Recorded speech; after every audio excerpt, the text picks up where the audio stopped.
Good morning.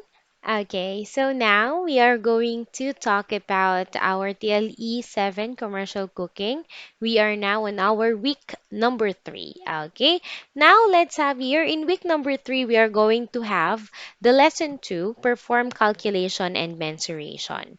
Now, its learning objective is to carry out measurements and calculation in a required tasks. So, it's give abbreviation and equivalence of measurement, and 1.2 is measure ingredients according to the recipe of requirements or recipe requirements. Okay, now let's have here our what's new. Okay, now sabayan niyo ako class while I'm having my discussion. I want you to get your intermediate pad or your answer sheet, and I want you to write letter D. Okay? I repeat, I want you to write letter I, which is what's new. Okay? Now, let's have here our activity 1.1. How much do I have? Okay. Now we have the directions. Read the measurement of the following ingredients below. Okay. Now let's give me a minute. Okay. I will zoom in this image. Okay. Okay. Now, I want you to read the measurement. Okay. Ngayon, hanggang saan siya? Okay, then you will put your answer here. Okay, next one. Okay, so what is the measurement of this one? And hanggang saan ang water niya? Okay, so there you go. Good job for that. Now, let's have here the next one. We have our learning competency. Okay, so our learning competency is to give the abbreviation and equivalence of measurement. Our learning objective number 2 is to measure ingredients according to recipe requirement. Now, class, let's have here letter D, which is what I know. Now, we have our pre-test. Okay, now for our pre-test, please write on your pad paper, letter D, what I know, pre-test. Number 1, or the first one, direction, classify the following ingredient whether dry or liquid ingredient. Okay, so you are going to write there if it is a dry ingredient or a liquid ingredient. Okay, for example, water. Is it a dry or liquid? And then go put on your answer here. Okay, next, number 2, we have flour. Your answer, please. Next, chocolate. Your answer, please. Okay, next, we have sugar. Is it a dry or liquid? Okay, get your answers here, one. And then milk. Is it a dry or liquid? Okay, that's right. Okay, now let's go on with fill in the blanks. Direction, complete the following sentences below. Number 6, do not shake and dry. Do not shake the dry measuring cup to level of blank ingredient. Okay, so what is that ingredient? Next, number 7, sift sugar once to take out blank, if any. Number 8, level measuring spoon with straight edge of a blank to measure small amount of salt, pepper, leavening agents, or solid fats. Number 9, if fat does not come in a pre-measured stick, use a blank to weigh the needed amount. And number 10, we have the liquid should be poured into cup in desired blank. Okay, so there you go. That is your pre-test. Now, class, let's have here our lesson 2, which is the perform mensuration and calculation. Okay? Now, class, math in cooking can be applied in computing for a cost of dish, measuring ingredients, and even in conversions. So, it starts with a recipe, which includes ingredients and instructions on how to cook a certain dish. Now, class, why do we need to study perform mensuration and calculation? Because this is about cooking. So, ma'am, dapat po ba pagka cooking, involved din si math? Yes. Okay. So, how will you going to measure the ingredients? Okay? Especially in baking class. In baking kasi, bawal kayong magkamali ng measurement. That's why kailangan nyo talaga siyang matutunan. Okay? Now, let's have here letter D, which is what's in. Activity 2.1, which is categorize me. Direction, identify the following ingredients. Write L for liquid and S for solid ingredients. Okay? Now we have here, you will write L for liquid and S for solid ingredient. Okay. Number one, cornstarch. Is it L or S? Okay, write your answer here. Number two, milk. Write your answer. Vanilla, cheese, coconut milk, sesame seed, oil, vinegar, flour, water. Okay, good job, class. Okay, now let's have here our activity 2.2, how to cook rice. Okay, now this is very simple questions. Okay, now answer the following questions below. Do you know how to cook steamed rice? Yes or no? Okay, now let's have here number two. What portion of water to rice do you use? For example, 1 cup is to 2 cups water. Okay, for example, what proportion? We're talking about the proportion. That's why we have there is two. Is two is just like this one in math, right? Okay, now we have your proportion. For example, 1 cup of rice is to 2 cups of water. Okay, so that means, class, sa isang cup ng bigas, meron kayong nilalagay na 2 cups of water. So that is what we call the proportion. This is only an example. It depends upon your rice at home, okay? Meron kasing rice na um, hindi kailangan ng masyadong maraming tubig at meron namang rice na kailangan maraming tubig. Ano? So, it depends upon kung anong ginagamit nyo sa bahay nyo. Next, number three, how do you measure the rice and water? Okay, so you will write here your answer kung paano nyo minimeasure ang rice at ang tubig. Okay? Next one, good job for that, class. So you are now done in our second lesson for this module. In this lesson, you are going to learn all about measurement and calculation. And you will also encounter some activities to perform in order to know if you learned something about the lesson. After that, take the post test to see if you actually learned something. Okay? Now let's have here, what is it? Different people may use identical recipe for molded desserts. All of their molded desserts could turn out differently because of the different measuring and mixing techniques. Now, the following section presents some important measurement equivalent tables and conversions. Now we have your tables of weights and measure. How to measure liquids. In 2 cups, we have here US and we have here the metric. Okay? Now let's have here the cups. We have, for example, the 2 tablespoon is equivalent to 1 fluid ounce and its metric is 30 ml. For 1/4 cup, it has 2 fluid ounce. It has 3 fluid ounce. It can be 60 or 90 ml. Excuse me. Next, for 1/2 cup, we have 4 or 5 fluid ounces and 125 to 150 ml. Next, let's have 1/4 cup. We have 6, 7, 8 fluid ounce and this one. We have 2 cups, 2.5, 4 cup, and its equivalent are this ones. Okay? Now, let's have here how to measure the dry ingredients. So, for your 12 ounce, you have 15 grams, you have 1/4 inch, you have 5 mm. For 1 ounce, 30 grams, 1/3 inch, and 1 cm. Okay? So, class, this should be your guide for your quick conversions. Okay? So, you don't need to memorize this. All you need to do is for you to be guided in this table. Okay? Now, this is the using of cups and spoons. All cup and spoon measurement are level. Ano? So, kung mapapansin nyo, kapag nasa actual tayo or nasa laboratory, we prove and tested na kapag ka ang spoon, may halimbawa ay 1 tablespoon is equal to how many cups at talagang yun ay napapatunayan. For example, 1/4 teaspoon, it is equal to 1/4 cup. Okay? 1/3 cup, it is 1.5 teaspoon. Okay? 1 tablespoon, we have there 1 cup. Okay?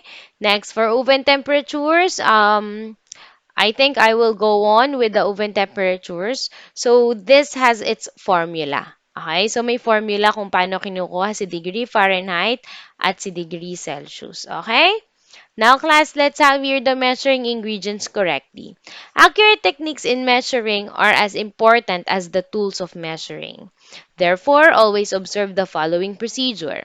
Now, class, how will you measure the rice and flour?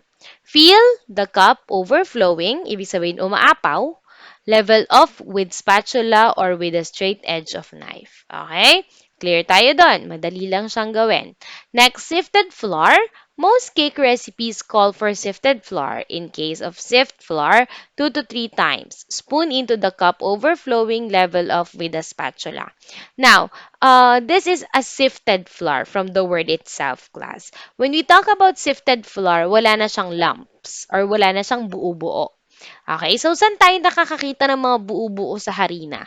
Yun yung mga harinang nakasako na nabibili natin sa palengke. Okay? So, kung sa palengke kayo bibili ng flour, mapapansin nyo, kailangan nyo siyang isift or salain. Kasi may makikita kayong mga buo-buo at kailangan nyo yung tanggalin. Okay?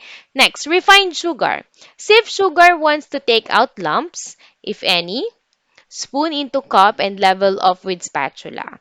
Do not pack or tap the sugar down. Okay? So, hindi natin hindi natin siya sinishake, hindi natin siya parang pinipisa or pinipiga yung sugar para mapuno. Hindi po. Kung ano, pagka nag-scoop kayo ng sugar, make it overflowing and then level off. Hindi na siya kailangang parang punuin pa. Okay? Especially kapag brown sugar. Okay? Next, let's have here the brown sugar. This is what I'm talking about. Pack into cup just enough to hold its shape when turned out of cup. Level off with a spatula before emptying it. So, yung brown sugar, ito yung medyo kailangan natin siyang gantuhin. Kasi bakit? Kasi marami kasi siyang spaces. Okay, so yung brown sugar kasi kailangan talaga napupuno siya. Unlike the refined sugar kasi pino siya. Ang brown sugar, hindi siya ganun kapino. So, kailangan nyo siyang parang i-fill in yung cup. Now, level a measuring spoon with straight edge of a knife to measure small amount of salt, pepper, leavening agents, or solid fats. So, class, alam naman natin ito at dapat niyong malaman dahil dadalhin niyo ito hanggang sa mga susunod na year level. Kapag kayo ay magme-measure ng salt, pepper, leavening agents, and small amount, we use measuring spoons. Okay? Now, for liquid ingredients or liquid measuring cup, a glass or plastic cup with graduated markings. On the side, place the cup on a flat, level surface. Hold the cup firmly and pour the desired amount of liquid into the cup. Lean over the view liquid at eye level to make sure that it has the proper amount. Okay. So, kapag naman gagamitin nyo yung measuring cup, para siyang measuring pitcher ang tawag. So, kailangan ay nasa tuwid siya na surface. Hindi pwedeng nakatagilid, hindi pwedeng, kailangan talaga ay level of yung kanyang paglalagyan. Kasi kailangan kasi ay flat. Okay? Next, check and calibrate the timers and thermometers, scales, and other measuring devices according to manufacturer's manual before using. Now, class, why do we need to check and calibrate the following? Kasi minsan nawawala siya sa zero. 'Di ba? Ang timbangan nawawala sa zero. Ang timers nalolobat. Ang thermometers, ganun din. So, before we use it, make sure na siya ay may battery. Make sure na naka-zero ang timbangan. Okay? Kasi, importante po iyon. Ano? Now, let's have here, bakit naman natin kailangang basahin ang manufacturer's manual before using? Why? Kasi may different types of measuring scales or thermometers and timers. So, kailangan basahin natin yung manual na indicated sa isang scales or devices. Okay? Alright. Now, ingredients which measure by volume and by weight demand standardized measuring tools and equipment. Do not. Okay, we have here. Let me highlight this one. Do not shake the dry measuring cup to level of dry ingredients. Okay? Now, it is easier to weigh fat, butter, margarine if bought in pre-measured stick. If fat does not come in pre-measured stick, use a scale to weigh the needed amount. Okay? Use a scale to weigh the needed amount. Liquid should be poured into cup is in desired level. Cup should stand on a flat surface. Spring scales should be adjusted so that pointer is at 0, and place pan, bowls, or piece of wax paper on scale to hold ingredients to be measured. When using balance scales, place the pans on the left-hand side of the balance and pan weights on the right-hand side. Add the required weights to the right hand side and adjust the beam on the bar so that the total is the weighted needed. Okay? Now let's have here the next one, class. Let's have what's more. Let's have activity 3.1. Please don't forget to write it on your answer sheet. We have what's my abbreviation. Okay, so when we talk about abbreviation, ano yun? Abbreviation is the small word or shorter word. Okay, shorter letter, shorter word. Okay, now for example, okay, this one should be bonus. When we have cup, we have C, right? Okay, so that is what we called abbreviation. Okay, now I want you to answer number 2, teaspoon, Fahrenheit, gram, milliliter, tablespoon, ounce, Celsius, liter, and kilogram. Okay. Now, class, let's have your 3.2, activity 3.2, how to measure ingredients. Okay? Now, for example, sa brown sugar, paano siya mine-measure at ano ang ginagamit na measuring tools? Okay? Ano ang ginagamit natin dito na measuring tools? Okay? Is it measuring spoon? Measuring cup? Measuring pitcher? Okay. So, and how to use it. Okay? So, ilalagay dyan halimbawa kung paano siya mine-measure. Okay? Next, let's have your what I can do. Direction. Give the equivalent of the following measurement and show your solution. Okay? So, paano nyo siya nagawa? For example, this class, number 1. Okay? Let's have number 1. You will write here, number 1, if 1 cup is equal to 16 tablespoon. Okay. We have there 3 cups. Okay. We have 3 cups. Ngayon, ang 1 cup daw is equal sa 16. Ngayon, kung meron akong 3 cups, so that will be 16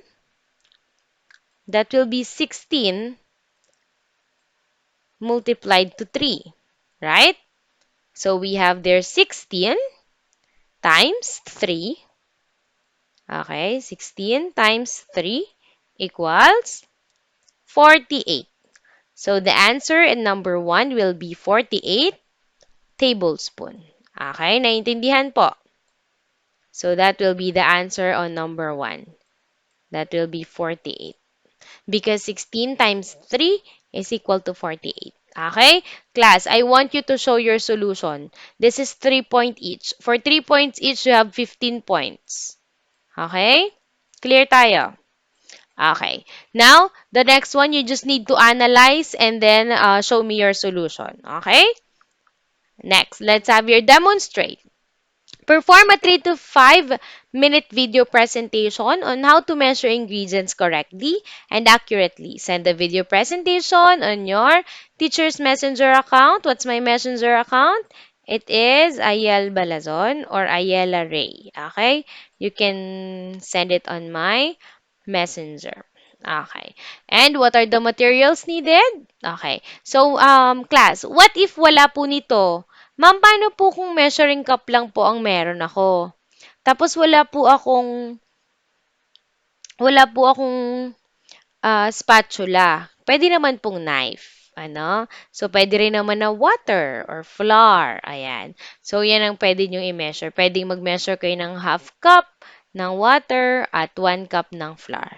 So, it will be equivalent to your performance task number 3. Okay? This one is PT number 3. Okay? Next class, let's have your scoring rubric. So how will I grade your performance task? You have the concept, quality and organization of video, creativity and uniqueness, and your final output. Okay? All right. Now, let's have here what other enrichment activity can I engage in? Activity 3.5, weight versus volume. So when we have your volume, we have the volume measurement and the weight measurement is WM. It's not what hindi in Walter Mart, ha?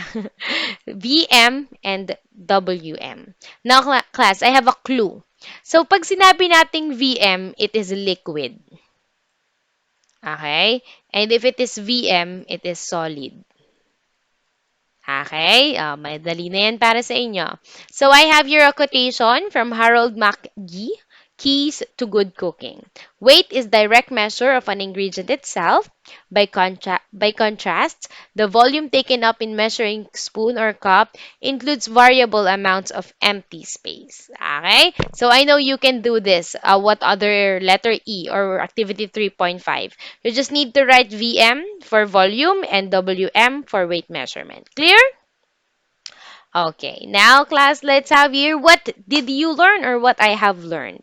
Now, what are the things to consider? Now, I want you to list down at least 5 things you need to consider whenever you are measuring an ingredient. So, you can put here the importance of measuring. You can put here ano yung mga kailangan kong gawin at ano yung mga kailangan kong i-consider pag mag-measure ako ng ingredient. Okay? Now, class, that's it. We have here the activity 4.2, which is explain it. I want you to answer this in not less than 5 sentences. Ano? Pag sinabing not less than 5 sentences, 5 sentences pataas. Ano? So, hindi pa pwedeng 4 sentences lang. So, of course, magdededuct ako ng points pagka mas mababa siya sa 5 sentences. Okay, now class, I want you to answer this one. Okay? So, we have here, why is it important to know the proper way of measuring ingredients? Tatagalugin ko, bakit po mahalaga na malaman ang tamang paraan sa pagme-measure ng ingredient? Okay, so this is how I will be grading you. So I will have here my rubric, scoring rubric below. Okay? Okay, I know you can do this. Okay, and for your post test, we have here true or false. Alright, you just need to write T for true and F for false. And of course, compute the equivalent measurement. Class, again, one more time, kindly show your solution. Okay? Show your solution. Okay, I want you to show your solution on number 2. Okay? Next, let's have it. We are already done with our week number 3 class. So I hope that you learned something about this lesson. If you have any questions, queries, just feel free to message me, okay? Again, thank you so much, grade 7. I will be seeing you again on our next week. Bye-bye.